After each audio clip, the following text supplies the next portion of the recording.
శ్వేతాశ్వతర ఉపనిషత్తు ప్రథమ అధ్యాయము 5వ సంపుటంలో ఉన్నాము. పంచ శ్రోతో అంబుం పంచయోన్యు ఉగ్రవక్రాం పంచ ప్రాణోర్మిం పంచబుద్ధ్యాది మూలాం పంచావర్తాం పంచదుఃఖౌఘవేగాం పంచాశత్ భేదాం పంచ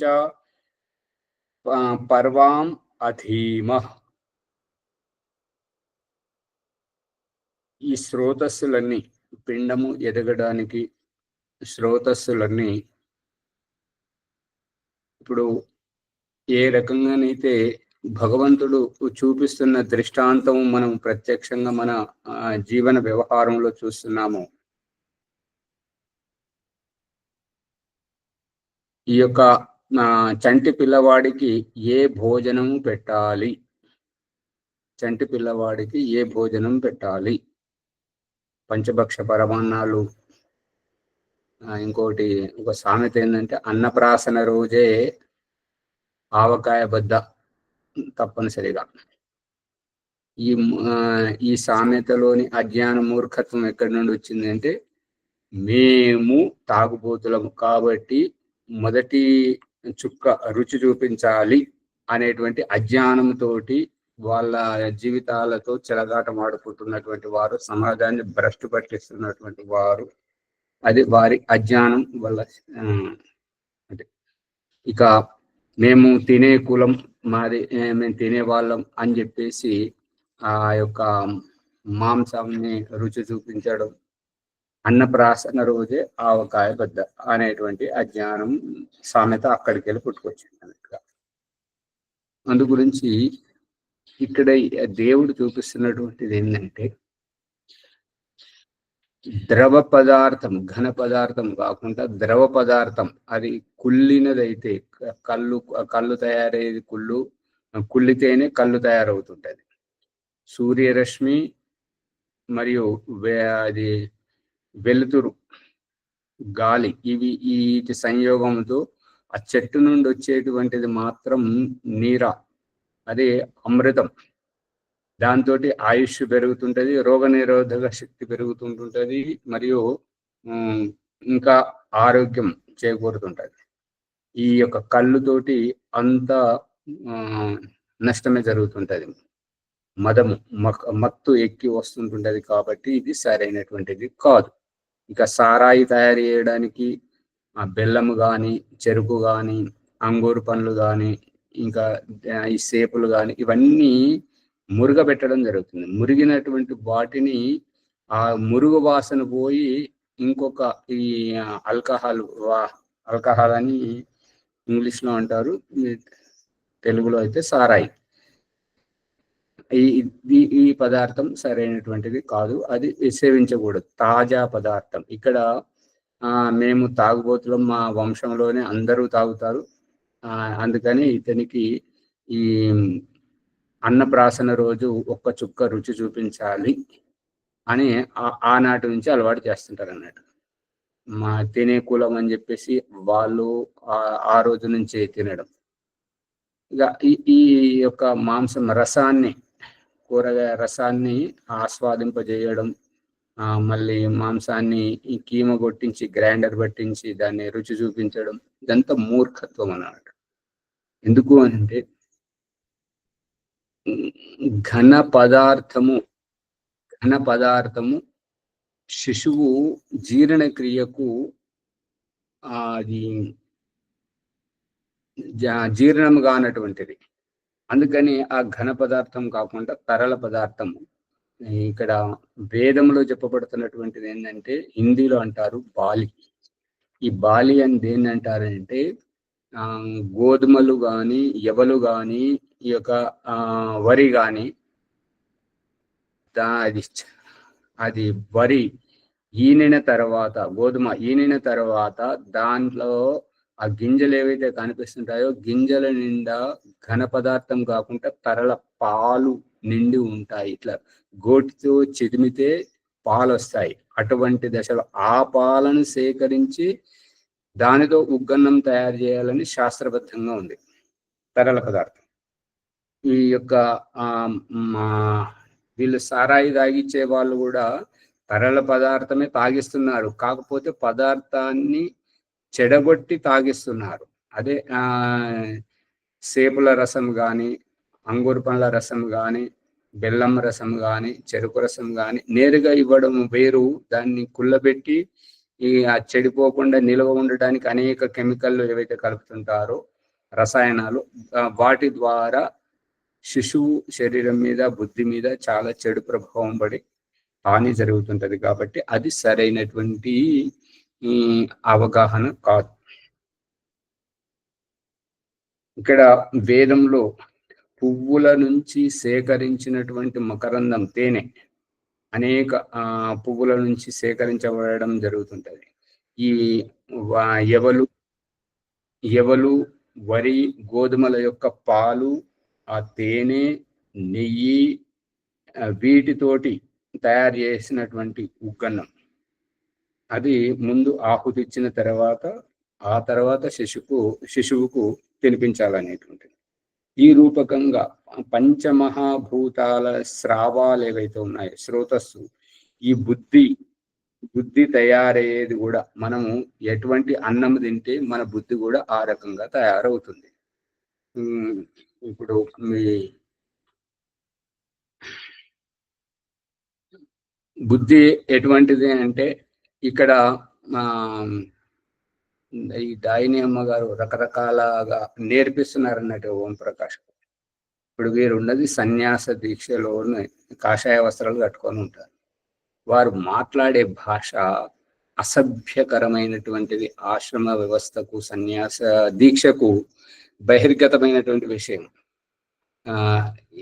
అంటే అవి వినకూడదు, మాట్లాడకూడదు, అటువంటి భాష మాట్లాడుతున్నది అన్నట్టు. అంటే అదే వారికి ఎందుకు అలా మాట్లాడుతున్నారంటే, వారికి నేర్పించేవారు ఈ ఉపనిషత్తులు చదవద్దంట, నేర్చుకోవద్దంట, దూరం ఉండమని గురుపదేశం చేస్తున్నారు. వాళ్ళు ఆ దూరం ఉంటున్నారు కాబట్టి వారి తల్లిదండ్రులతోటి, వారి అక్కజెల్లెళ్ళతోటి అక్కడ బాల్యంలో ఏదైతే నేర్చుకుని ఉన్నారో అదే ఉన్నది, విద్య లేదు. కాబట్టి అవిద్యాయుక్తంగా మాట్లాడుతుంటారు. అందుకని ఈ యొక్క బుద్ధి అనేటువంటిది మనం ఎటువంటి అన్నం తిని ఎటువంటి భావజాలంతో ఉంటే అటువంటిదే అలాగే తయారవుతుంటది అన్నట్టుగా. ఇప్పుడు ఉండి మసాలాలు తినండి బాగా, పెళ్ళిళ్ళలో ఎక్కడ వెళ్ళినప్పుడు తిన్నప్పుడు మరుసటి రోజు అదే ప్రభావం విసర్జన ద్వారా కానివ్వండి, ఇంకా ఎవరైతే సాత్వికంగా ఉంటారో వారికి కడుపులో మంట వస్తుంటుంటది. మళ్ళీ బుద్ధిలో కూడా ఆ భావాలు ఎక్కడికి వెళ్ళి వస్తుంటాయి అని అంటే, ఈ వంటలు తయారు చేసేటప్పుడు, ఈ మసాలాలు తయారు చేసేటప్పుడు, అవి సేకరించేటప్పుడు, తయారు చేసే కర్మచారుల యొక్క బుద్ధి ఎట్లయితే ఉంటుంటుందో, వండేటప్పుడు ఆ పని వాళ్ళ యొక్క బుద్ధి ఎట్లయితే ఉంటుంటుందో, ఈ తినేటప్పుడు వీళ్ళందరికీ ఆ భావాలు వస్తుంటాయి. ఇది కేవలం వింటున్నారా, అనుభవంతో చూసారా? అనుభవంతో చూసామా. అందుకని ఇది భోజనం, మనం ఎటువంటి భోజనం చేస్తే అటువంటి భావాలు వస్తుంటుంటాయి అన్నమాట. అందుకని ఇక్కడ శిశువుకు మంచి ఆహారం, తాజా ఆహారం అది సేవింపజేయాలని చెప్పేసి పుట్టిన నాడే జాతకర్మ సంస్కారంలో తేనె, నెయ్యి, బంగారం, స్వర్ణం, ఈ మూడు, ఈ స్వర్ణప్రాశం నాకించడం జరుగుతుంటది. ఇక ఆ తర్వాత ఈ 6 నెలల తర్వాత ఈ ఉగ్గన్నం తినిపించడం జరుగుతుంటది. ఈ స్రావాలు ఏవైతే ఉన్నాయో, ఇక్కడ జరుగుతున్నటువంటిది ఏంటంటే స్రావాలు. ఇప్పుడు బావి దవ్వినప్పుడు, బోరేసేటప్పుడు నీళ్ళు ఎక్కడికి వెళ్ళి వస్తుంటాయి? మనం బావి తవ్వుతున్నాము కాబట్టి నీళ్ళు వస్తాయా, లేదంటే అది ఆ యొక్క బోరు వేసేటువంటి ఆ యొక్క గుంత కొట్టేటువంటి ఆ మిషన్ వచ్చి దాంతో తిప్పి కొడితే వస్తున్నాయా నీళ్ళు ఎట్లా వస్తున్నాయి అని అంటే, కింది నుంచి రావచ్చు, చుట్టుపక్కల నుంచి రావచ్చు. ఊటలో ఊరినటువంటిది దాంట్లో సంగ్రహమైంది మనం వాడుకుంటున్నాం. ఇదేమో బావిలో, బోరులో జరుగుతున్నటువంటిది. ఇక బయట ఈ ప్రసంగానుసారంగా చెప్తున్నటువంటిది ఏంటంటే గుట్టల మధ్యలోంచి కొండల మధ్యలోంచి పర్వతాల మధ్యలోంచి అక్కడ పుట్టుకుంటూ వచ్చేటువంటిది అది పారుకుంటూ సెలయేరుగా నదులుగా ప్రవహిస్తున్నటువంటి దానికి ఎక్కడి నుండి ప్రవహిస్తుందో అక్కడ దానికి ఒక ప్రత్యేకమైనటువంటి పేరు గంగా, యమున, సరస్వతి, తుంగభద్ర, కావేరి, కృష్ణ, గోదావరి అని ఇలా.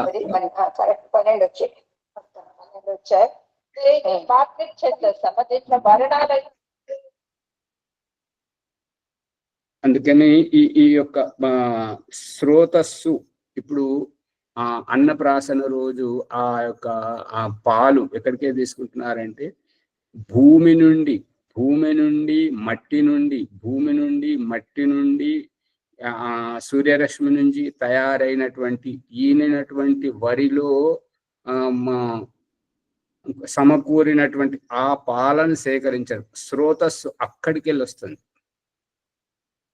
స్రోతస్సు అంటే స్రావము మనకి ఏదైనా శరీరం మీద గుచ్చుకున్నప్పుడు కానీ మనము ఏదైనా పువ్వులు, కాయగూరలు పచ్చిగా ఉన్నప్పుడు తెంపుతుంటే అక్కడి నుండి పాలు, స్రావాలు కారుతుంటాయి కదా, ఆ విధంగా ఆ స్రావాలు స్రోతస్సు ఈ తల్లి శరీరం నుంచి ఈ పేగు ద్వారా వస్తున్నటువంటి స్రావాలు స్రోతస్సు అక్కడికి వెళ్ళి ప్రవహించుకుంటూ వచ్చి ఈ యొక్క అండములో సమకూరుతాయి. తద్వారా ఆ అండం పిండంగా ఎదుగుతుంది. అండం ఏంటి, పిండం ఏంటి? అండం ఏంటి, పిండం ఏంటి అంటే పక్షి జాతి తొలుత పెట్టేటువంటిది తోలుగుడ్డు. దానిపైన కవచం ఉండదు. గమనించారా? గమనించిన ఆచార్య అప్పుడప్పుడు తోలుగుడ్డు పెడతాయి కొన్ని కోళ్ళు. ఈ జరాయుజ యోనులు ఏవైతే గర్భం దాలుస్తుంటాయో ఆ యొక్క అండము అనేటువంటిది ఈ తోలుమయంగా ఉంటుంటది కాబట్టి అదే మాయగా శిశువు పుట్టేటప్పుడు చింపుకొని బయటకు రావడం జరుగుతుంటది. ఆ విధంగా ఈ యొక్క అండములోనే పిండం ఎదగడం అంటే గుడ్డు లోపల కోడి పిల్లలను మనం చూస్తుంటాం కదా, పక్షి పిల్లలను, ఈ బల్లులు, పాములను మనం చూస్తుంటాం కదా, గుడ్డులో పెరుగుతున్నట్టుగా గుడ్డు బయటకెళ్ళి ఉండడం. గుడ్డు అని తెలుగులో అంటాము, గుండ్రంగా ఉన్నది కాబట్టి గుడ్డు అంటుంటాము. దాన్ని సంస్కృతంలో అండము అంటారు.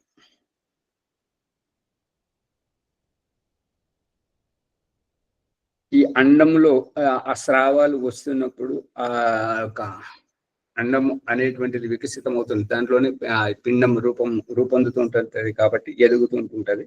ఈ రకంగా స్రావాలు వస్తుంటాయి. ఇవి 5 రకాలుగా ఉంటుంటాయి. 5 రకాలుగా ఎటువంటి బుద్ధి ఉంటే అటువంటి, అంటే ఆ బుద్ధి అనేటువంటిది ఎవరి గర్భంలో పుడుతున్నాము, ఎవరి వంశంలో పుడుతున్నాము, ఎవరి కులంలో, ఎవరి ఇంటిలో పుడుతున్నాము, అటువంటి వారు సంస్కారవంతులైతేనేమో ఒక విధంగా, సంస్కారహీనంగా ఉంటే ఇంకొక విధంగా. ఇక విద్యకు దూరంగా ఉన్నటువంటి వాళ్ళు అశిష్టులు, అసభ్యకరంగా, అసంస్కారితంగా, అవ్యావహారికంగా సమాజాన్ని భ్రష్టుపట్టించేటువంటి విధంగా ఎదుగుతుంటారు. ఎవరైతే మంచి సంస్కారవంతమైనటువంటి ఉత్తమ గుణకర్మ స్వభావాలు కలిగినటువంటి తల్లిదండ్రులు, ఉత్తమ కులములో ఉన్నతమైనటువంటి విద్యావంతుల గర్భం నుంచి వారింటిలో పుట్టినటువంటి సంతానాన్ని ఉత్తమంగా తీర్చిదిద్దినప్పుడు వాళ్ళు సౌమ్యంగా, సుశీలంగా, సంస్కారవంతంగా, వారి భాష, వారి కట్టుబాట్లు, వారి వ్యవహారం అంతా ఆదర్శవంతంగా ఉంటుంటది. ఈ విధంగా చేస్తున్నప్పుడు ఈ స్రావాలు అనేటువంటి బుద్ధి ఏ రకంగా ఉంటే, ఇప్పుడు గర్భంలో శిశువు ఉంది, గర్భంలో శిశువు ఎదుగుతూ ఉన్నప్పుడు ఈ యొక్క గర్భిణీ స్త్రీ తినేటువంటి తిండి ద్వారా ఆ స్రావాలు తయారవుతుంటాయి. బుద్ధి ఏ వైపు రుచికరంగా ఉంటే ఆ విషయాల పట్ల ఆసక్తికరంగా ఉంటుంటది కాబట్టి తద్వారా ఉత్పన్నమయ్యేటువంటి ఆ స్రవింపజేసేటువంటి స్రావాలే శిశువుకు అందుతూ ఉంటాయి. అందుకే ఇదివరకు మనం కూడా చెప్పుకున్నాం ప్రకరణ సందర్భంగా ఒక పేరు అడుగుదు ఆచార్య గారు ఉన్నత స్థానంలో ఉన్నారు, ఆచార్య స్థాయిలో ఉన్నారు, ఎంతో మందిని విద్యావంతులను చేసి సమాజంలో అనేక గురుకులాలను స్థాపించారు, చాలా ఉన్నత స్థితిలో ఉన్నారు. వారు ఒకనొక సందర్భంలో ఏమంటున్నారంటే, ఆ అమ్మగారు ఫోన్ చేస్తే లేపట్లేదని చెప్పేసి వేరే వాళ్ళంటే, ఏం చేయమంటారండి, మా పిల్లవాడు ఫోన్ పట్టుకున్నాడు అంటే విడివాడు మాట్లాడలేడు, ఏం చేయడు అని అంటున్నారు. ఆ పిల్లవాడు కదా, పసివాడు కదా, అతనికి ఫోన్ గురించి ఏం తెలుసు, అతనికి ఫోన్ పట్ల ఆసక్తి ఏమిటి, ఎలా వచ్చింది? దీనిని బట్టి చూస్తే దీనిని పక్కన పెట్టేసి ఇప్పుడు ఆవు పశువు ఈనిన తర్వాత దానిని యొక్క ఆవు యొక్క దూడను నీళ్ళలో పడేస్తే అది ఈదడానికి ప్రయత్నం చేస్తుంది, అది గడ్డి మేయడానికి ప్రయత్నం చేస్తుంది, నీళ్లు తాగడానికి ప్రయత్నం చేస్తుంది. అదే పక్షి యొక్క పిల్లను దాన్ని విడిచిపెడితే ఎగరడానికి ప్రయత్నం చేస్తుంది, తల్లిని పిలవడానికి ప్రయత్నం చేస్తుంది. ఇవన్నీ ఈ పశుపక్షులలో ఎక్కడికి వెళ్ళి వచ్చాయి అంటే గర్భస్థితిలో ఉన్నప్పుడు అవి తల్లి ద్వారా పిల్లలకు వచ్చాయి. కాబట్టి ఈ యొక్క ఆచార్య గారు ఏదైతే చెప్తున్నారో ఫోన్ పట్ల వాళ్ళు గర్భంగా ఉన్నప్పుడు డాక్టర్లు చెప్పిన భాషను విని బెడ్ రెస్ట్ తీసుకోమని అన్నప్పుడు గట్టిగా తినుకుంటూ కూర్చున్నప్పుడు ఆ తిన్నటువంటి అన్నము ఊర్జ శక్తి తయారవుతుంది కదా, ఆ ఊర్జని ఎక్కడ ఖర్చు చేశారంటే వారు ఈ ఫోన్ చాంటింగ్ లో, యూట్యూబ్ లో, ఫేస్బుక్ లో, వాట్సాప్ లో దీంట్లో వారు ఖర్చు చేశారు. కాబట్టి అవే స్రావాలను ఆ విధమైనటువంటి స్రావాలను స్రవింపజేశారు. కాబట్టి పుట్టేటువంటి శిశువుకు బుద్ధి ఆ విధంగా తయారైంది. పుట్టిన తర్వాత ఫోన్ పట్టుకుంటున్నారు, లాక్కుంటున్నారు. తప్పవరిది? వెలుగుతుందా?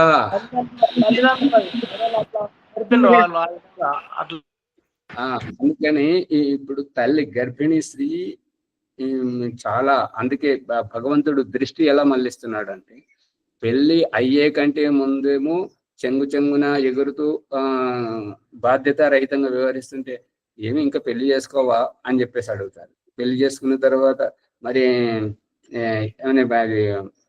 మన కొడుకో బిడ్డనో ఇచ్చేది ఉందా, అందించేది ఉందా లేదా, మనవరాలు ఇచ్చేది ఉందా లేదా అని పెద్దవాళ్ళు అంటుంటారు. ఇక పెళ్లి అయిపోయింది కాబట్టి ఇక గర్భం దాల్చిన తర్వాత ఇక పురుషుణ్ణి వదిలేసి అమ్మాయిని పట్టుకుంటారు.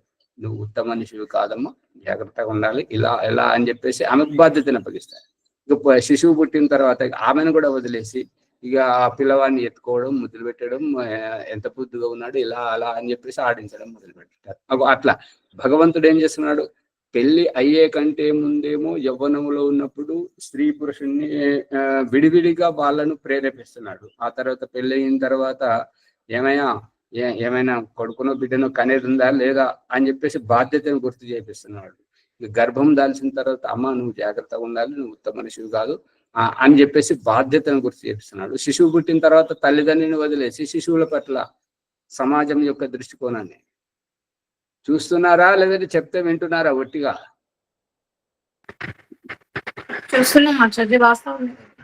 ఇది భగవంతుడు చేపిస్తున్నట్టు. అందుకని ఆ స్రావాలు ఏవైతే ఉన్నాయో గర్భిణీ స్త్రీ గర్భంలో ఉన్నప్పుడు ఎటువంటి భావజాలంతో ఉంటే, ఎటువంటి వస్త్రధారణ, ఎటువంటి తినేటువంటి విధానం, ఆమె మాట్లాడేటువంటి భాష ఎలా ఉంటే పుట్టేటువంటి శిశువుకు అటువంటి లక్షణాలు వస్తుంటాయి. ఇది శిశువు ఒక జిరాక్స్ పేపర్ మాత్రమే.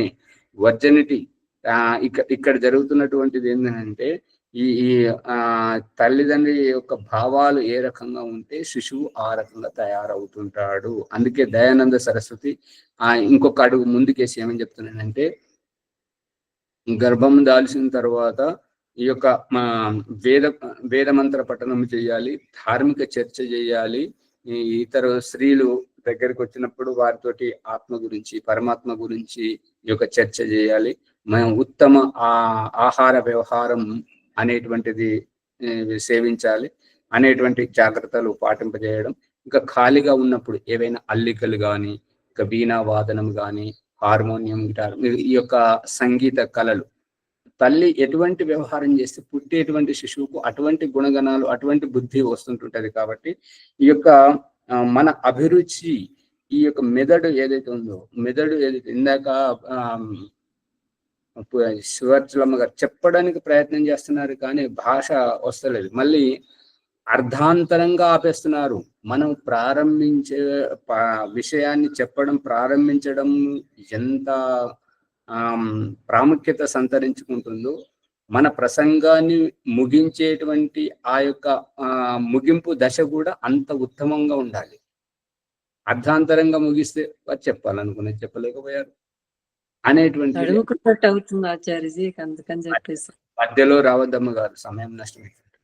ఇక ఆ అమ్మగారు చెప్తున్నటువంటిది ఏంటంటే, ఈ యొక్క బుద్ధి యొక్క స్రావాలతోటి మనం ఎటువంటి భావజాలంతో ఉంటే బుద్ధి అటువంటి స్రావాలను విడుదల చేసండి. వారు అమ్మగారు చెప్పిన ప్రసంగం ఏంటంటే, అది బుద్ధితోటి చేయడం అంటే జ్ఞానేంద్రియాలు ఉన్నవి, కర్మేంద్రియాలు ఒక మన ప్రారంధవశాత్తు అదృష్టం కొద్ది కళ్ళు, కాళ్ళు, చేతులు, ముక్కు, చెవులు ఇవి లేకున్నా కూడా బుద్ధితోటి జ్ఞానేంద్రియాలతోటి పని తీసుకోవడం అనేటువంటిది ఏంటంటే, ఇక్కడ మనం ఎటువంటి అభిరుచి గల వారిమైతే అటువంటి స్రావాలని మన బుద్ధి విడుదల చేస్తుంటది. బుద్ధి విడుదల చేసినప్పుడు ఈ బుద్ధితోటి ఈ యొక్క పీయూష గ్రంథి దగ్గర మన శరీరంలో ఉన్నటువంటి ప్రతి అవయవానికి నరాలతో సంబంధం ఉన్నది. ఏ రకమైతే టెలిఫోన్ ఎక్స్చేంజ్ లో ప్రతి సెల్ ఫోన్కు, టీవీ టవర్ లో ప్రతి ఇంటింటి టీవీకి అటువంటి అన్ని సంబంధాలు ఎట్లయితే ఉంటాయో, కరెంటు దాంట్లో సబ్ స్టేషన్ లో అన్ని వైపుల నుంచి వచ్చేటువంటి ఆ సంబంధం ఎట్లయితే ఉంటుంటుందో, ఈ శరీరంలో ఉండేటువంటి ప్రతి అవయవం యొక్క సంబంధం ఇక్కడ ఉంది. చిత్రం పెట్టి ఓంప్రకాష్ చూపించాడు, అది గమనించారా? ప్రతి అవయవం ఏదైతే కలిసి ఉన్నదో మర్చిపోయారా? చూడని వారు ఇవాళ మళ్ళీ పెడతాను, చూడండి. ఆధ్యాత్మిక దర్శనంలో వస్తుంటది ఆ చిత్రం. ఈ యొక్క శరీరం నుంచి ప్రతి అవయవానికి సంబంధం ఉంటే ఆ నరాలు దాని యొక్క అభిప్రాయం ఏంటంటే, మనకు హార్మోన్స్ విడుదల కావట్లేదు అని అంటే బ్రెయిన్ నుంచి విడుదల కావాలి, ఇష్టం అనేది పుట్టాలి. అందు గురించి సంతానం కానటువంటి వారు చిన్న పిల్లల బొమ్మలు చూడడం, పిల్లల తల్లి ఆ యొక్క బొమ్మలు చూడడం, మరి పిల్లలతోటి ఆడుకోవడం ద్వారా వారి ఇష్టాలు ఈ బుద్ధిలో పుడుతుంటది. అక్కడికి వెళ్ళి పుట్టినప్పుడు ఈ స్రావాలు అనేటువంటివి స్రవింపజేయడానికి అక్కడ ఉత్సాహం అనేటువంటివి వస్తుంటాయి. ఈ స్రావాలు అనేటువంటి, అందుకే ఇక్కడ చెప్తున్నటువంటిది ఏంటంటే, మొత్తం పంచమహాభూతాలతోటే ఈ శ్లోకం పెట్టి చూపిస్తున్నట్టు ఏంటంటే, పంచశ్రోతో అంబు, పంచమహాభూతాల నుండి ఈ స్రోతస్సు స్రావాలు అనేటువంటి విడుదలవుతుంటాయి. కాబట్టి అక్కడికి వెళ్ళి వస్తున్నప్పుడు ఈ యొక్క నిప్పు ప్రకాశం, వేడి, ఊష్మ అనేటువంటిది సూర్యునితో సంబంధం ఉంటుంది. మీ యొక్క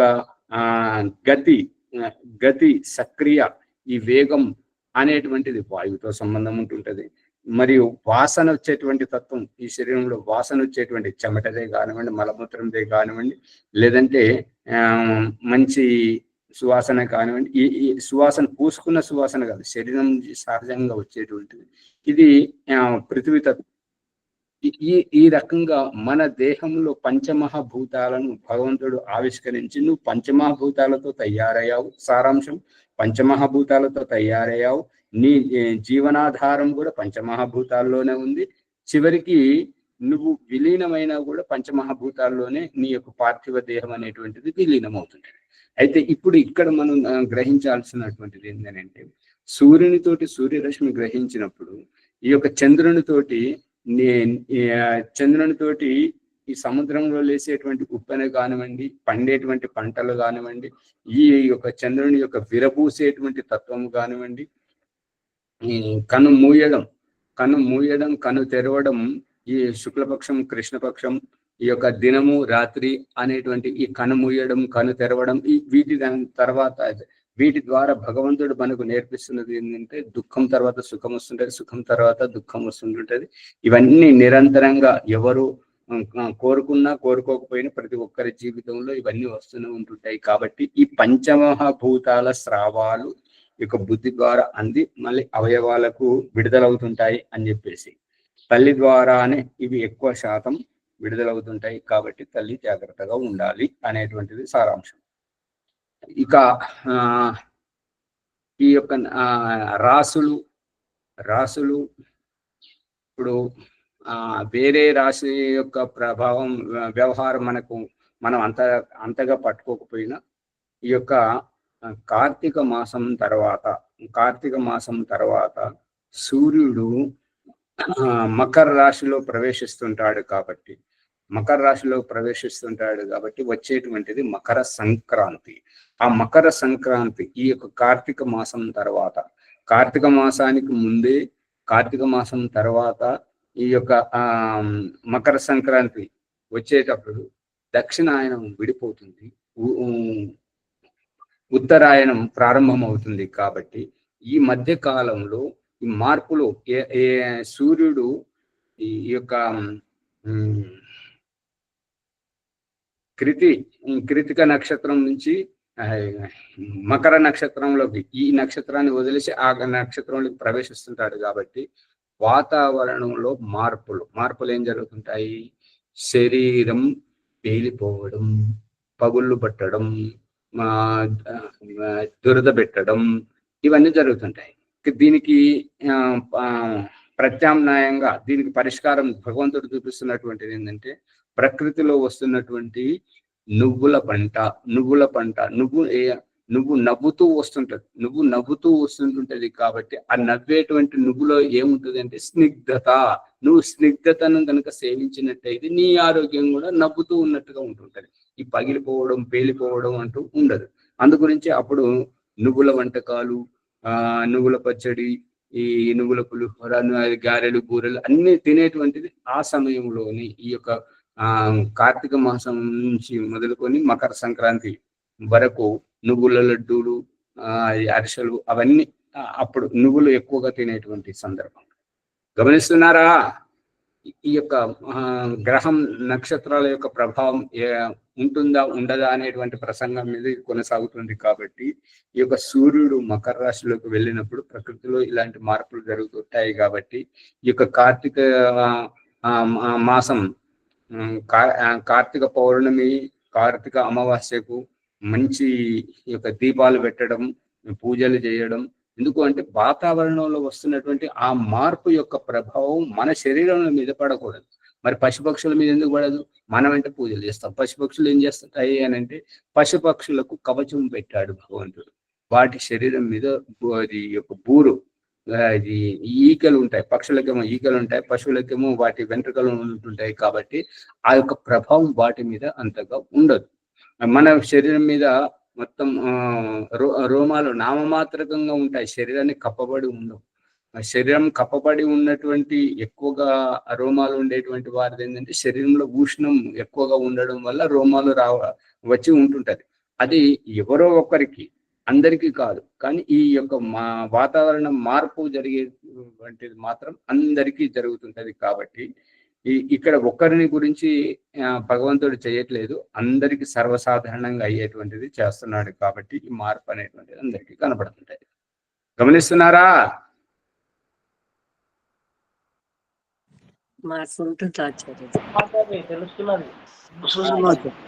అందుకని ఈ శ్రావాలు అనేటువంటివి సూర్యుడు శుక్లపక్షంలో ఒక విధంగా, కృష్ణపక్షంలో ఒక విధంగా, శుక్లపక్షం వచ్చినప్పుడు సముద్రంలో ప్రభావం ఒక రకంగా, కృష్ణపక్షం వచ్చేటప్పుడు అమావాస్యకు ముందు ఒక రకంగా, పౌర్ణమికి ముందు ఇంకొక రకంగా, ఉత్తరాయణంలో ఒక రకంగా, దక్షిణాయనంలో ఎక్కువ.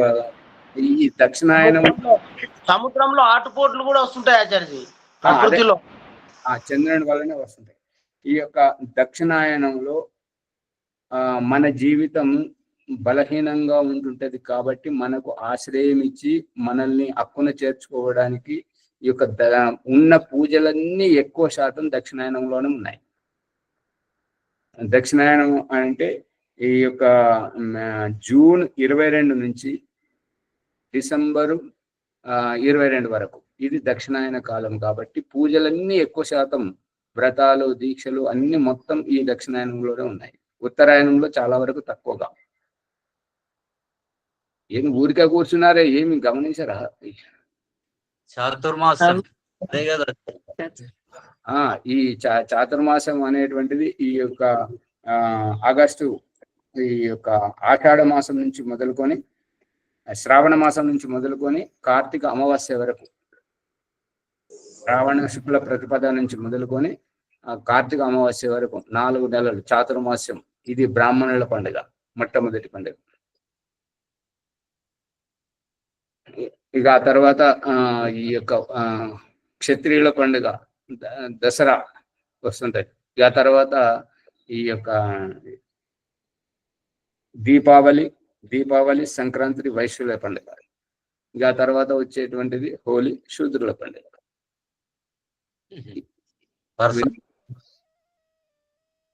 చెప్పండి. ఇప్పుడు అక్కడ వరుస క్రమంలో బ్రాహ్మణ, క్షత్రియ అంతా వరుస క్రమంలో వస్తున్నాయని, అందుకని ఇదంతా ఈ స్రావాలు అనేటువంటి మనం అన్నం ఏ రకంగా తింటే అటువంటి స్రావాలు వస్తుంటాయి. భగవంతుడే తినిపిస్తున్నాడు. ఇప్పుడు మామిడి పండ్లు వేడి చేస్తాయా, చలువ చేస్తాయా? ఏది తెలియదు.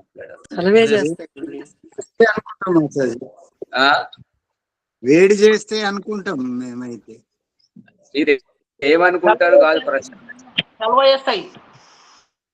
ఇప్పుడు సీతాఫలాలు చలువ చేస్తాయా, వేడి చేస్తాయా? జామకాయలు వేడి చేస్తాయా? జామకాయ సెలవే, మామిడికాయ సెలవే, అనుకూలంగా పనిచేస్తాయి. ఆనపకాయ, సొరకాయ ఏం చలువ చేస్తుందా, వేడి చేస్తుందా? చలువ చేస్తుంది. అంటే ఇప్పుడు మనం తెలివిమంతులమో, దేవుడు తెలివిమంతుడా? భగవంతుడు ఆచార్యజీ. మరి సొరకాయ వేడి చేసినట్టయితే ఈ గ్రీష్మ ఋతువులో పండించాలి కదా. జామకాయను గ్రీష్మ ఋతువులో పండించాలి, సీతాఫలాన్ని గ్రీష్మ ఋతువులో పండించాలి కదా. ఈ విధంగా అయితే మామిడికాయను చలికాలంలో పండించాలి కదా. ఏమి మాట్లాడారు, పొద్దున ఊరికే మనకు సృష్టి చేశాడు భగవంతుడు ఆచార్యజీ. మన కాలాలను బట్టి, అనుకూలాన్ని బట్టి మనకు భగవంతుడు ప్రసాదించాడు ఆచార్యజీ. శిశిర ఋతువులో తిన్నటువంటి ఆహార పదార్థాలతోటి వేడి అయితే ఆ వేడిని తీయాలి. గ్రీష్మ ఋతువులో మన శరీరాన్ని బాగుంచాలి కాబట్టి ఆ వేడి తీయడమే ఈ మామిడి పండ్ల యొక్క ఉద్దేశం. వేడి చెయ్యవు, వేడి తీస్తాయి. సీతాఫలాలు చలువ తీస్తాయి. ఇప్పుడు వచ్చేది శీత ఋతువు కాబట్టి అందు గురించి ఈ వర్ష ఋతువు చివరికి ఈ యొక్క సీతాఫలాలు వస్తున్నాయి. ఎందుకంటే చలికాలంలో మనం జాగ్రత్తగా ఉండాలి కాబట్టి మన లోపల ఈ వర్ష ఋతువులో తడిసినప్పుడు లోపలికి నీరు, పేగుల లోపల నీళ్లు నిల్వ ఉంటే ఏమైతే ఉంటుందంటే చలికాలంలో ఇంకా చాలా ఇబ్బంది అవుతుంది కాబట్టి ఆ చలిని తీయాలి. అందుకే ఉసిరికాయలు అప్పుడే వస్తాయి, సీతాఫలాలు అప్పుడే వస్తాయి, జామ పండ్లు అప్పుడే వస్తాయి, సొరకాయలు అప్పుడే వస్తాయి. చలిని తట్టుకునే శక్తి వాటి నుంచి లభిస్తుంది. చలిని తీయాలి, లోపలికి వెళ్ళి తీయాలి. అందు గురించి మనం ఎటువంటి ఆహారం తింటే అటువంటి యొక్క స్రావాలు అవుతుంటాయి. కాబట్టి ఈ యొక్క గర్భిణీ స్త్రీ ఆహారం కూడా చాలా జాగ్రత్త.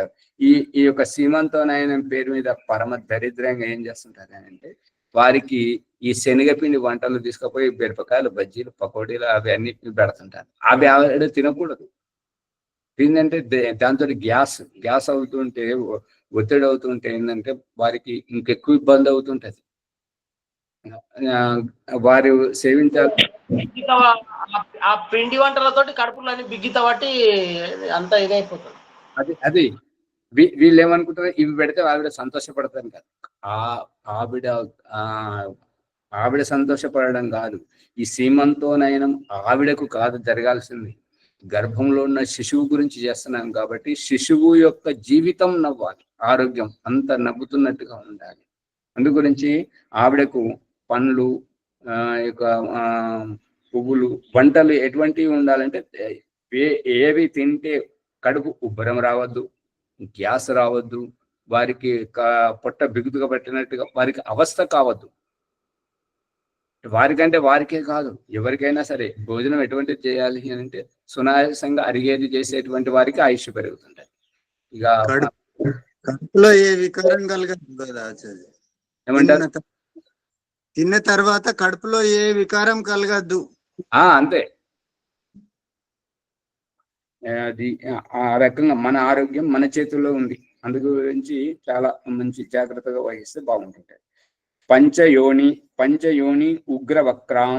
ఇంకా మనం ఎటువంటి ఉగ్రము అని అంటే ఉత్తేజపరిచేటువంటిది. వక్రం అంటే ఈ యొక్క గ్యాస్, పొట్టలో గ్యాస్ ఉన్నప్పుడు అది గ్యాస్ పోతే మనకి ఎట్లా అనిపిస్తుంది, గ్యాస్ పొట్టలో ఉన్నప్పుడు ఎట్లా అనిపిస్తుంది, దాన్ని అన్నమాట. అది నానా అవస్థ పెడుతుంటాయి. ఇప్పుడు ఈ కంటి చూపు, కన్ను అదరడం కానివ్వండి, కన్ను అది దృష్టి సరిగా కనబడకపోవడం, మీ యొక్క వణుకుడు రావడం, దీనికి అంతటికి కారణం ఎక్కువ శాతం మలబద్ధకం, గ్యాస్. పంచ ప్రాణోర్మి. ఈ యొక్క వాంతికి రావడానికి, ఎక్కిళ్ళు రావడానికి, తేనుపులు రావడానికి, ఈ యొక్క దీనికి అంతటికి కారణం ఈ యొక్క ప్రాణాలు. ప్రాణ అపాన ఉదాన సమాన దేవదత్త క్రికల ధనంజయ. ఇవి ఈ ప్రాణముల యొక్క కారణంగా అవన్నీ వస్తుంటాయి. పంచబుద్ధ్యాది మూలం. పంచబుద్ధి అని అంటే మనం ఎటువంటి బుద్ధితోటి ఏ ఆహారం అయితే గ్రహిస్తున్నామో అటువంటి ఆ స్రావాలే వస్తూ ఉంటుంటాయి. కాబట్టి చాలా జాగ్రత్తగా ఒక స్త్రీ జీవితం కాదు, గర్భం స్థితిలో ఏంటంటే ఆమెను గురువిని అంటారు. గురువిని అంటే సంయోగే గురువు అంటే ఆమెకు తెలియకుండానే ఆమె గర్భంలో ఇంకొక శిశువును పంపించారు కాబట్టి ఆమెను గురువిని అంటుంటారు. గురువు అని ఎవరిని అంటారు అని అంటే ఇంకొకరి జీవితాన్ని, శిష్యుని జీవితాన్ని చేపడుతుంటాడు కాబట్టి ఇతడు గురువు అయ్యారు. అందుకే ఇతడు సంయోగంతో, శిష్యుని సంయోగంతో ఈ వ్యక్తి జ్ఞానవంతుడు గురువు ఎట్లా అయ్యిండో ఆ యొక్క గర్భం దాల్చినటువంటి స్త్రీని గురువిని అంటారు. గురువిని అంటే శిశువు యొక్క బాధ్యత తీసుకున్నటువంటి ఆవిడ. అందుగురించి ఆవిడ మాట్లాడే తీరు, నడిచే తీరు, కూర్చుండే తీరు, పడుకునే తీరు అన్నీ జాగ్రత్తగా ఉండాలి. అందుగురించి భగవంతుడు తల్లిదండ్రి చేతుల నుంచి తీసేసి ఆమెను అత్తమామల వాళ్ళ వీరి బాధ్యతలు పెట్టాడు అనమాట. ఎందుకు అంటే ఆ తల్లిదండ్రి ఉన్నప్పుడు ఇంట్లో ఉంటే ఆమె ఏ రకంగా తిన్నా ఏమి తిన్నా వాళ్ళు పట్టించుకోరనమాట. కానీ ఇక్కడ మాత్రం వారి పుట్టబోయేటువంటి వంశస్థుడు, వాళ్ళ యొక్క ఉత్తరాధికారి, ఆ యొక్క వంశదీపం, పుట్టబోయేటువంటి శిశువు జాగ్రత్త గురించి అత్త జాగ్రత్తగా వారికి ఆహార వ్యవహారాలన్నీ దగ్గర నుండి చూసుకుంటుంటారు. అంటే అత్త అంటే ఏమన్నట్టు అంటే ఆదర్శాలను ఎత్తుకునేటువంటిది అత్త. అంతేగాని నువ్వెంత నేనెంత అని దెప్పి పొడుపులతోటి ఆమెను ప్రతి విషయంలో చిన్న చూపు చూపించి తనని గొప్పగా చూపించుకునే ఆవిడ అత్త కాదు. అది మహామూర్ఖత్వం. ఆదర్శాలను ఎత్తుకొని అలవరుస్తూ చక్కదిద్దేటువంటిది తన సొంత బిడ్డ అనుకొని చక్కదిద్దినట్టయితే ఆ యొక్క అత్త ఆదర్శవంతురాలు అవుతుంటది. ఇక అవకాశం దొరికింది కదా అదుపులో ఉంచుకోవాలని చెప్పేసి చాలా గొడవలు ఏదైతే చేస్తుంటారో అది ఆ ఇల్లు సరైనటువంటిది కాదు. ఎందుకు అంటే ఇంటిలో స్త్రీ మానసిక వ్యధతో ఉండకూడదు, కన్నీరు అంతకంటే కార్చకూడదు. ఏ ఇంటిలో స్త్రీ బాధపడుతుందో, ఏ ఇంటిలో స్త్రీ కన్నీరు కారుస్తుందో ఆ వంశం ఎప్పుడు పైకి రాదు. కనబడుతుంది, రంగులతోటి భవనం కనబడుతుంటది, వేసుకున్న వస్త్రాలతోటి అందంగా కనబడుతుంది, మంచి వంట తింటుంటారు, అది అంతవరకు కనబడుతుంది. కానీ అది వంశం ఎప్పుడు పైకి రాదు. అది కేవలం చూడడానికే. అందు గురించి స్త్రీని బాధపడకూడదు. అలాగని వారు ఏది చేసినా ఊరుకోవడం అని కాదు. కొంతమంది దుర్బుద్ధితోటి అత్తగారింటి నుంచి అమ్మగారింటికి చేరవేస్తుంటారు, వస్తువులను తీసుకుపోతుంటారు, దొంగతనం చేస్తుంటారు. అవన్నీ బయటపడుతున్నాయి. అవన్నీ ఎందుకని చూచి యథాయోగ్యంగా వ్యవహారం చేయాలి. ఇప్పుడు ఏంటంటే కన్యాదానం అయిపోయింది అంటేనే ఆ ఇంటితో సంబంధం విడిపోయింది. అలాగని అమ్మ నాన్న దగ్గరికి పోవద్దు, అమ్మ నాన్నని చూడొద్దు అని కాదు. ఎంతలో ఉండాలో అంతలే ఉండాలి. మన మర్యాదలు మనం ఉన్నప్పుడు మనము ఆదర్శం, మనల్ని ఆదరిస్తారు, అందరూ గౌరవిస్తుంటారు. కానీ ఇక మనమే మర్యాదను అతిక్రమించినప్పుడు ఇక అన్ని చెట్ల నుంచి నిందలు వస్తుంటాయి, అవి సరైనటువంటివి కావు. ఆ నింద బుద్ధి, ఆ దొంగ బుద్ధి గనక ఉన్నట్టయితే పుట్టేటువంటి వాడు మంచివాడు ఎలా అవుతాడు? వెలుగుతుందా? భావాలు ఎలా ఉంటే అలాగే పుడతాడు కదండి. అందుకని ఈ పంచమహాభూతాలతోటి ఈ శ్రావాలతో చూపిస్తున్నటువంటిది అదే రహస్యం. ఇంకా ముఖ్యమైనటువంటిది ఏంటంటే ఈ చెట్ల ద్వారా చూపిస్తున్నటువంటిది ఏంటంటే, తలక్రిందులుగా చూపిస్తున్నటువంటిది ఏంటంటే, మూలం భూమిలో పెట్టేసి కొమ్మలను చిగుర్లను ఆకాశానికి ఎగరేసి చూపిస్తున్నటువంటిది ఏంటంటే, భూమిలో ఉండేటువంటి భూసారం ఎంత ముఖ్యమో అది పరిపక్వము కావాలంటే పైనుండి వచ్చే సూర్యరశ్మి కూడా అంతే ముఖ్యం. అప్పుడే ఈ పువ్వులు పూయడం, కాయలు కాయడం, పండ్లు మొక్కడం పంచమహాభూతాల యొక్క సమావిష్టం. అర్థమవుతుందా? అందుకని ఈ యొక్క పంచమహాభూతాలతోటే భగవంతుడు ఇది చూపిస్తున్నాడు. పంచావర్తాం, ఆవర్త అంటే ఎగిసెగిసి పడేటువంటి అలలతో కుదిపి పడినప్పుడు ఈ సుడిగుండాలు ఏర్పడతాయి కదా, ఎగిరెగిరి పడేటువంటి వాటితోటి అలలతోటి ఈ సుడిగుండాలు ఏర్పడుతుంటాయి. సుడిగుండాలు ఏర్పడడానికి సముద్రంలోనైతే ఎగిసేసి పడేటువంటి అలల్లో అక్కడ ఏర్పడేటువంటి వేరు. ఇక మనము చూసినటువంటి సుడిగుండాలు ఏంటంటే, ఈ చెరువుల దగ్గర, మత్తడి దగ్గర తూములోంచి నీళ్లు ఎక్కువ శాతం పోతుంటే ఏంటంటే, ఆ తూము పైన ఆ నీళ్లలో సుడి కనబడుతుంటాయి. ఈ సుడిగుండం వేరు, ఆ సుడిగుండం వేరు. అర్థమవుతుందా?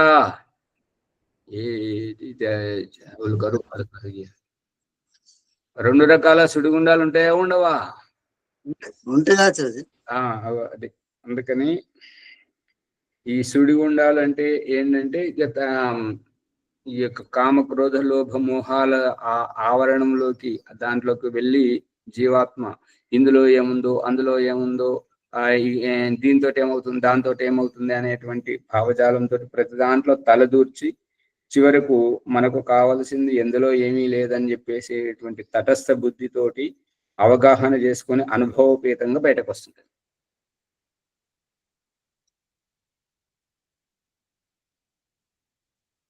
అందుకే సుడిగుండాల్లో ఏంది అని అంటే, ఆ యొక్క ప్రవాహ వేగంతో తొందరపాటుతనంగా దాంట్లో చిక్కుకుంటాం. ఇక దాంట్లో నుంచి బయటకు రావడానికి మనం చేసే ప్రయత్నం అంతా ఇంత కాదు.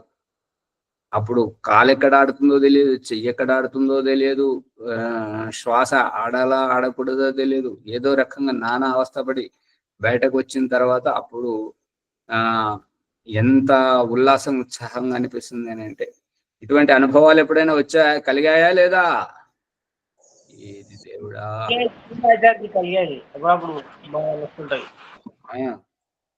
కలిగితే ఆచార్య అమ్మయ్య బతికిపోయినామా అనిపిస్తుంది. అది అట్లా ఆ అనుభవమే ఏంటంటే, ఇక ముందు అటువంటి ప్రమాదాల నుంచి మనల్ని బయటపడేస్తుంటది. అటువంటి దాంట్లో పడనివ్వదు అన్నట్టుగా. అనుభవం గొప్పది. ఈ పంచావర్తాం పంచ దుఃఖౌఘ వేగం, ఈ పంచ దుఃఖం, ఈ పంచమహాభూతాలతో కలిగేటువంటి ఈ దుఃఖం, ఆ దుఃఖం యొక్క వేగం, ఆ వేగం ఏంటంటే, చనిపోయినరు అనగానే చనిపోయారా అనేటువంటి దుఃఖం వేరు. వారికి యాక్సిడెంట్ జరిగింది అనగానే అమ్మ ఏమైంది, ఎట్లా జరిగింది, ఏమైంది, బతికే ఉన్నాడు కదా అనేటువంటిది ఇంకొకటి. ఇంకా వస్తుండే అంటే, మీ అమ్మాయిని ఎవరో ఎత్తుకపోయి అది పాడు చేశారు అని, అయ్యో ఆ బిడ్డ ఎట్లున్నదో అని అదో రకంగా. ఇల్లు కూలిపోయిందంటే ఇదొక రకంగా. మీ కొడుకు తప్పిపోయిందని అన్నారు కదా, అక్కడ ఉన్నాడు ఫలానా, ఉన్నాడా, అయితే ఎక్కడున్నాడు, ఎట్లా ఉన్నాడు అనేటువంటి ఇవన్నీ సుఖ దుఃఖాల యొక్క ఆవేగాలు వస్తుంటాయి. ఇవన్నీ అనుభవించేది ఎవరు అంటే కేవలం జీవాత్మ మాత్రమే. ఈ దుఃఖాలు రావాలి, పోవాలి. వచ్చినటువంటిది ఏదైనా సరే పోతూనే ఉంటుంటది. పంచాశత్ అట్లాంటి భావన అట్లాంటి వచ్చినప్పుడు హార్ట్ అటాక్ వస్తుంది, తట్టుకోలేక బాధలు పడతారు. అవును. అందుకని ఆయుర్వేదంలో చరక మహర్షి, సుశ్రుత మహర్షి ఏమని చెప్తారంటే, గర్భిణీ స్త్రీకి కూలిపోయే ఇళ్లను, కూలిపోయే చెట్టును, మరియు చంపుకోవడము, ఇవేవి చూడకూడదు. కానీ ఆ బెడ్ రెస్ట్ చేసిన వాళ్ళు, డాక్టర్లు ఎవరైతే చెప్తుంటారో ఎల్లోపతిలో, ఆ బెడ్ రెస్ట్ గా ఉన్నటువంటి వాళ్ళు టీవీ వాళ్ళ ముందే ఉంటుంది, రిమోట్ వాళ్ళ ముందే ఉంటుంది. వాళ్ళు ఏం చూస్తున్నారో ఏం వింటున్నారో అది ఎవరికి తెలుసు. ఆ భావం అంతా వీడు పుట్టిన తర్వాత వచ్చి మన మీద ప్రయోగిస్తే, వీడు మన చెడబుట్టావురా నువ్వు, అంటే చెడబుట్టాడా? ఇప్పుడు పిల్లలు చేసే ప్రవర్తనకు ఈ చెడబుట్టావురా మా కడుపున అని చెప్పేసి ఆ పిల్లవాడిని తిడుతుంటారు. అది అతను తప్ప. తర్వాత తెలుసుకుంటారు. వచ్చింది అది. వాళ్ళ అమ్మగారు తలుపులు వేసుకొని ఏ సీరియల్ చూస్తున్నది, ఏం చూస్తున్నది, ఆ యొక్క బుద్ధితోటి, ఏ బుద్ధితోటి అయితే ఉన్నదో ఆ స్రావాలతోటి ఎట్లయితే పుట్టిందో ఆ పుట్టినటువంటి అతనే ఇతడు. అందు గురించి ఇదంతా పిల్లలు జిరాక్స్ పేపర్ మాత్రమే. ఒరిజినల్ ఎట్లయితే ఉంటుంటుందో ఆ జిరాక్స్ పేపర్ అట్లాగే వస్తుంది. అందు గురించి ఇది పిల్లలు తప్పు కాదు, తల్లిదండ్రులు జాగ్రత్తగా ఉండాలి. సమయం అయిపోతుంది కాబట్టి అయిపోయింది. ఇది యొక్క పంచావేదం పర్వాం అధీమ. ఈ అంచెలంచెలుగా ఎదిగేటువంటి ఈ యొక్క వ్యక్తిత్వాన్ని మనము ఈ పంచమహాభూతాలతోటి మనం ఎదగాలి. మనం ఎదిగితే మన బుద్ధి ఎదుగుతూ ఉంటది అనేటువంటిది అనుభవం ద్వారా తెలుస్తుంది. ఈ యొక్క శ్లోకం అయిపోయింది. రేపటి నుంచి 6వది చూసుకుందాం. ఓం శం నమస్తే.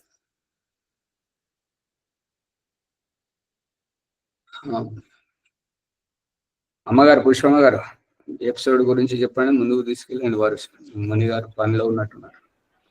ఓం నమస్తే ఆచార్య. సర్వజ్ఞ. ఈ రోజు ఎపిసోడ్ లో శిశువుకు ఎలాంటి ఆహారం తినిపించాలి, ఎలాంటి ఆహారం తినిపించకూడదు అని, మళ్ళీ శ్రోతస్సు అంటే శ్రావాలు అని, ఈ శ్రావాలు ఈ గర్భిణీ స్త్రీలలో వారి నుండి గర్భంలో ఉన్న శిశువుకు ఎలా చేరుతాయి అని, మళ్ళీ స్త్రీలు గర్భంతో ఉన్నప్పుడు ఎలాంటి అలవాటు చేసుకుంటారో ఆ దాని ప్రభావమే గర్భంలో ఉన్న శిశువుపై పడి పుట్టిన తర్వాత వారికి కూడా అలాగే అలవాటు అవుతుందని తెలియజేశారు. ధన్యవాదాలు ఆచార్య. ఈ ఎపిసోడ్ ని లైక్ చేసి షేర్ చేయండి, సబ్స్క్రైబ్ చేసుకోండి అందరూ. ఏదైనా సందేహాలు ఉంటే కామెంట్ రూపంలో పెట్టండి. ఈరోజు వైదిక సంధ్య నాదే, పుష్ప బాన్స్వాడ. ఓం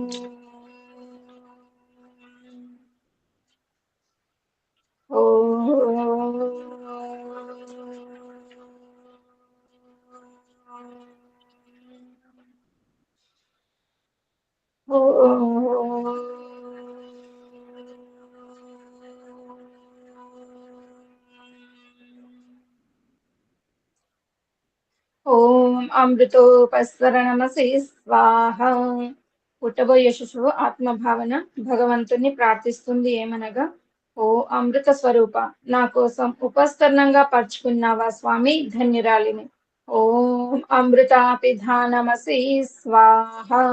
ఓ అమృత స్వరూప, నా ఆత్మరక్షణకై ఆకాశ దుప్పటిగా ఆవరించావా స్వామి, ధన్యురాలిని. ఓం సత్యం యశః శ్రీర్మై శ్రీః శ్రేతాం స్వాహ. ఓ పరమేశ్వర, సత్యం, యశస్సు, ధనైశ్వర్యాలు మరియు బుద్ధి నన్ను ఆశ్రయించి నాలో ఉండునుగాక. గర్భంలో ఊపిరితో పాటు శిశువు యొక్క ఆకలి దప్పికలు అమ్మ చూసుకునేలా చేశావు స్వామి. ఇప్పుడు గర్భం నుండి బయటకు వచ్చాక అమ్మతో కలిసిన ఆ పేగుబంధాన్ని సైతం తెంచనైనందున శిశు అభ్యర్థన ఆచమన మంత్రం. ఓం షణ్ణో దేవీరభిష్టయా ఆపో భవంతు పీతయే శంయోరభిస్రవంతు నః. యజుర్వేదంలోని ఈ మంత్రం 36వ అధ్యాయం 12వ మంత్రం. ఓ దివ్య స్వరూప, ఇష్టపూర్వకంగా సేవించ యోగ్య జలస్రావములను నాకు అందుబాటులో స్రవింపజేయము స్వామి. ఈశ్వరువాచ తథాస్తు. అదిగో అమ్మ దగ్గరికి వెళ్ళి కమ్మని స్తన్యపానం చేయుము. జీవాత్మ, ఓ పరమేశ్వర, నాకు తల్లిదండ్రి మరియు ఆత్మీయుల సాన్నిధ్యపు పునర్జన్మను ప్రసాదింపు స్వామి. ఈశ్వరువాచ తథాస్తు. స్వర్గ సుఖాన్ని ఏవగించి అసంతృప్తితో పోతున్నావు. ఆ జరామరణ అసంతృప్తి దుఃఖ జన్మలలో ఒంటరిగా ఉండలేవు. కాబట్టి ఈ ఇంద్రియాల కాలక్షేపం నీకు ఊరట కల్పించునుగాక. అత ఇంద్రియ స్పర్శ మంత్రములు. అక్రియ ధ్యానం. ఈ అక్రియ ధ్యానం అంటే ఏదైనా పని మీద కోరిక కలిగి చేయటం, ఆ పని చేసిన తర్వాత సంతృప్తి చెందటం. ఓం వాక్ వాక్. ఏదైనా మాట్లాడాలి, చెప్పాలని మాట్లాడే వరకు, చెప్పే వరకు అసంతృప్తి. మాట్లాడిన తర్వాత, చెప్పిన తర్వాత ఒక సంతృప్తికర ప్రశాంతత. అలాగే ఏదైనా పదార్థం చూడగానే తినాలి, తాగాలి అనే కోరిక. తిన్న తర్వాత, తాగిన తర్వాత సంతృప్తి చెందటం. ఈషేత్వోర్జత్వ యజుర్వేదంలోనిది మంత్రం. 1వ అధ్యాయం 1వ మంత్రం. భక్ష అవివేక బుద్ధితో హానికర పదార్థ సేవన అనారోగ్యం, మృత్యు దుఃఖం, అసంతృప్తి దశ మరియు వివేక బుద్ధి పూర్వక మోక్షానంద మార్గం సంతృప్తికర జీవితం. ఓం ప్రాణ పీల్చుకున్న శ్వాసను వదలాలని వదలడం, వదిలిన తర్వాత మళ్ళీ పీల్చాలని అసంతృప్తి, పీల్చుకున్న తర్వాత సంతృప్తి చెందటం. ప్రాణ, అపాన, వ్యాన, సమాన, ఉదాన, నాగ, కూర్మ, దేవదత్త, క్రికల, ధనంజయ. ఈ దశ ప్రాణముల ద్వారా ఆత్మ జీవం పోసుకొని జీవాత్మ అనబడుతుంది. అంటే దేహంలో ఇవే ప్రాణముల ద్వారా జీవాత్మ సక్రియంగా ఉంటుంది. ఓం చక్షు ఇదేంటి, అదేంటి, ఇందులో ఏముంది, అందులో ఏముందని ప్రతిదీ చూడాలని అసంతృప్తి జీవితం. చూసిన తర్వాత సంతృప్తి చెందడం, ఒక మనశ్శాంతి చేకూరడం. ఓం శ్రోత్రం ఇది అది ఏదో వినాలని తాపత్రయం, విన్న తర్వాత సంతృప్తి చెందటం. ఓం నాభిర్మే చిత్తం విజ్ఞానం. ఈ మంత్రం యజుర్వేదంలోనిది. 20వ అధ్యాయం 9వ మంత్రం. ప్రారబ్ధ బుద్ధి జన్మకు భౌతికంగా నన్నొక వైపు దిగజారుస్తుంటే, మరొక వైపు ఈ మానవ జన్మలో పూజ, జపం, ఉపాసన, ధ్యానం అనే సందర్భాల పేరుతో పూజారి ఆచార్యుల ద్వారా నన్ను మెప్పించి నీ చెంతకు రప్పించుకోవడం చూస్తే మాటలు రావట్లేదు స్వామి. ఓం హృదయం మూర్ధానమస్య సంసిద్ధ్యాథర్వ హృదయం చయత్. అథర్వ వేదంలోనిది 10వ కాండం 2వ సూక్తం 26వ మంత్రం.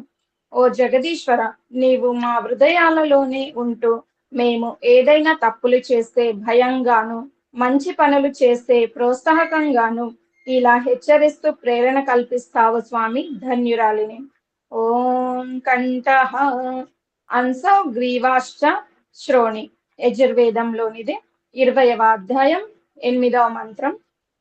మణిహారం వలె అలంకృత 2 కంఠ ఎముకల మధ్యస్థానం, అన్నపానీయ శ్రావముల ఆవాగమన మరియు భావ వ్యక్తీకరణ అవయవ సాధనాన్ని తెలుసుకోవడం. ఓం శిరః మస్తిష్కాత్ ఊర్ధ్వః ప్రేరయత్ పవమానో అది శీర్షతః. అథర్వ వేదంలోనిది 10వ కాండం 2వ సూక్తం 26వ మంత్రం. మస్తిష్కాని కంటే పైకి అక్కడికి ప్రాణవాయువును ప్రేరేపిస్తూ ఎక్కించు. అంటే ప్రారబ్ధాన్ని తెలుసుకొని ప్రారబ్ధ శుద్ధి కొరకు ప్రయత్నం చేయటం. శిరో దేవకౌశః సముజ్జితః తత్ప్రాణో అభిరక్షతి శిరో అన్నమథో మనః. అథర్వ వేదంలోనిది 10వ కాండం 2వ సూక్తం 27వ మంత్రం. అంటే శిరస్సు దేవనిలయం, ప్రాణంతో రక్షిస్తుంది. ఆ స్ఫూర్తే మనస్సు యొక్క జీవితం. ఓం బాహుభ్యాం యశోబలం. బాహుమే బలమింద్రియం. యజుర్వేదంలోనిది 20వ అధ్యాయం 7వ మంత్రం. అంటే బాహుభుజములు బలవర్తకంగా ఉండునుగాక. ఓం కరతల కర పృష్ఠే మోదాహ ప్రమోద అంగుళీరంగాని మిత్రం మే సహ. యజుర్వేదంలోనిది 20వ అధ్యాయం 6వ మంత్రం. హస్తౌ మే కర్మ వీర్యం. యజుర్వేదంలోనిదే ఈ మంత్రం కూడా. 20వ అధ్యాయం 7వ మంత్రం. ఈ మంత్రాల యొక్క అర్థం ఏంటంటే, నా చేతుల్లోనే నా కర్మల పురుషార్థం నీతమై ఉందని తెలుసుకోవడం, అందుకే అందరితో స్నేహపూర్వకంగా ఉంటూ ఉపకారం చేయటం. మార్జన మంత్రములు. ఓం భూః పునాతు శిరసి ఓం భువః పునాతు నేత్రయోః ఓం స్వః పునాతు కంఠే ఓం మహః పునాతు హృదయే ఓం జనః పునాతు నాభ్యాం ఓం తపః పునాతు పాదయోః ఓం సత్యం పునాతు పునః శిరసి ఓం ఖం బ్రహ్మ పునాతు సర్వత్ర. ప్రాణాయామ మంత్రములు. ఓం భూః ఓం భువః ఓం స్వః ఓం మహః ఓం జనః ఓం తపః ఓం సత్యం. అఘమర్షణ మంత్రములు.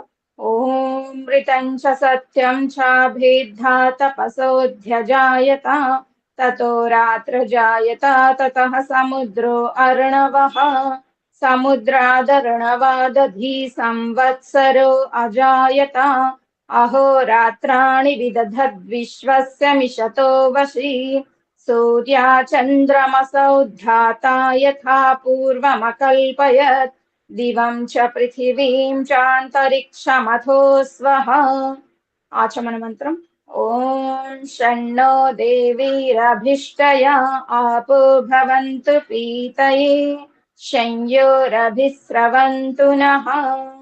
మనసా పరిక్రమ మంత్రములు. ఓం ప్రాచీదిగగ్నిరధిపతిరసితో రక్షితాదిత్యా ఇషవః తేభ్యో నమోధిపతిభ్యో నమో రక్షితృభ్యో నమ ఇషుభ్యో నమ ఏభ్యో అస్తు. యోస్మాన్ ద్వేష్టియం వయం ద్విష్మస్తం వోజంభేదద్మః దక్షిణాదిగింద్రోధిపతిస్థిరశ్చిరాజే రక్షితా పితర ఇషవః తేభ్యో నమోధిపతిభ్యో నమో రక్షితృభ్యో నమ ఇషుభ్యో నమ ఏభ్యో అస్తు. యోస్మాన్ ద్వేష్టియం వయం ద్విష్మస్తం వోజంభేదద్మః ప్రతీచీదిగ్వరుణోధిపతిః ప్రిదాకు రక్షితాన్నమిషవః తేభ్యో నమోధిపతిభ్యో నమో రక్షితృభ్యో నమ ఇషుభ్యో నమ ఏభ్యో అస్తు. యోస్మాన్ ద్వేష్టియం వయం ద్విష్మస్తం వోజంభేదద్మః ఉదీచీదిక్ సోమోధిపతిః స్వజో రక్షితా శనిరిషవః తేభ్యో నమోధిపతిభ్యో నమో రక్షితృభ్యో నమ ఇషుభ్యో నమ ఏభ్యో అస్తు. యోస్మాన్ ద్వేష్టియం వయం ద్విష్మస్తం వోజంభేదద్మః ధ్రువాదిగ్విష్ణురధిపతిః కల్మాషగ్రీవో రక్షితా వీరుధ ఇషవః తేభ్యో నమోధిపతిభ్యో నమో రక్షితృభ్యో నమ ఇషుభ్యో నమ ఏభ్యో అస్తు. యోస్మాన్ ద్వేష్టియం వయం ద్విష్మస్తం వోజంభేదద్మః ఊర్ధ్వాదిగ్బృహస్పతిరధిపతిః స్విత్రో రక్షితా వర్షమిషవః తేభ్యో నమోధిపతిభ్యో నమో రక్షితృభ్యో నమ ఇషుభ్యో నమ ఏభ్యో అస్తు. యోస్మాన్ ద్వేష్టియం వయం ద్విష్మస్తం వోజంభేదద్మః. ఉపస్థాన మంత్రములు.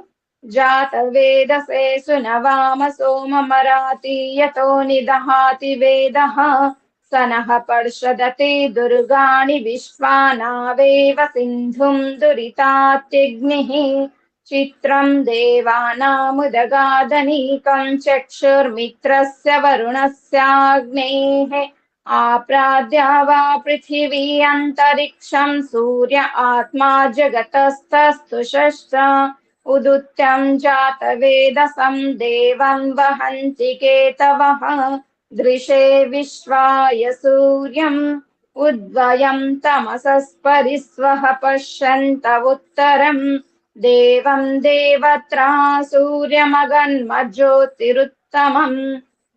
ప్రాశ్చిత మంత్రం. తచ్చక్షుర్దేవహితం పురస్తాత్ శుక్రముచ్చరత్ పశ్యేమ శరదః శతం జీవేమ శరదః శతం శృణుయామ శరదః శతం ప్రబ్రవామ శరదః శతం అదీనాః శామ శరదః శతం భూయశ్చ శరదః శతాత్. ఆచమన మంత్రం ఓం షణ్ణో దేవీరభిష్టయా ఆపో భవంతు పీతయే శంయోరభిస్రవంతు నః. గాయత్రి మంత్రము ఓం భూర్భువః స్వః తత్సవితుర్వరేణ్యం భర్గో దేవస్య ధీమహి ధియో యో నః ప్రచోదయాత్.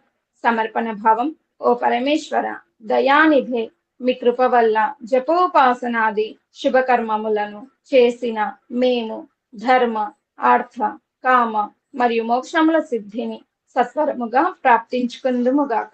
నమస్కార మంత్ర ఓం నమః శంభవాయ చామయో భవాయ చ నమః శంకరాయ చామయస్కరాయ చ నమః శివాయ చ శివతరాయ చ. ఆచమన మంత్రం ఓం షణ్ణో దేవీరభిష్టయా ఆపో భవంతు పీతయే శంయోరభిస్రవంతు నః. ఓం. ఇచ్చి వైదిక సంధ్య బ్రహ్మయజ్ఞము అత శాంతి పాఠ. ఓం ద్యోః శాంతి అంతరిక్షం శాంతి పృథివీ శాంతి ఆపః శాంతి ఓషధయః శాంతి వనస్పతయః శాంతి విశ్వే దేవాః శాంతి బ్రహ్మ శాంతి సర్వం శాంతి శాంతిరేవ శాంతి సామా శాంతిరేధి. ఓం శాంతి శాంతి శాంతి. ఓం నమస్తే ఆచార్య. సర్వేభ్యో నమో నమః. అందరి ఎపిసోడ్ ని లైక్ చేసి షేర్ చేయండి, సబ్స్క్రైబ్ చేసుకోండి. ధన్యవాదాలు ఆచార్య. నమస్తే ఆచార్య. సర్వేభ్యో నమో నమః. సర్వేభ్యో నమో నమః. ఆచార్య నమస్తే. సర్వేభ్యో నమో నమః ఆచార్యజీ.